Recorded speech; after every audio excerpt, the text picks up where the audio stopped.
If you want to block mobile data for specific apps on the Motorola Edge 70 Pro, then unfortunately there is no dedicated option or setting that would allow you to just simply block access to mobile data for apps of your choice.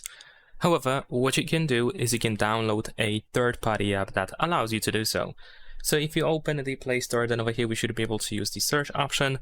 Then at the top we can start searching, and in my case I'm gonna use an app that is called NetGuard. This is just an example app that allows you to decide which apps should have access to mobile data and Wi-Fi, but of course we're going to focus on mobile data here.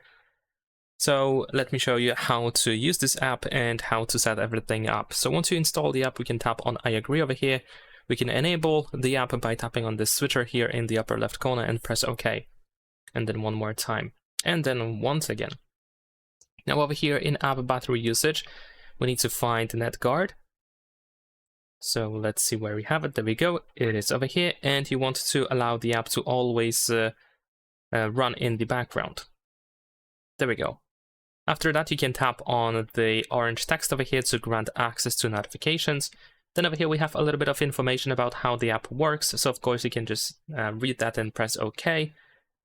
There we go. And now if you want to block access to specific block access for specific apps to mobile data, then in that case, you can just simply tap on the mobile data icon, which is this, of course, triangle here on the right side.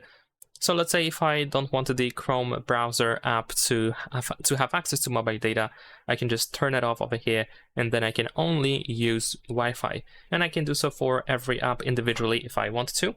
Or what you can also do is you can tap on these three dots in the upper right corner and go to settings. And then here we're gonna choose default, and you should be able to block access to mobile data for every app by default. So now if I go back, then you will notice that pretty much every app has blocked access to mobile data. Of course, if you want to, you can make exceptions just by tapping on the mobile data icon again, but that is pretty much it. Leave a like and subscribe.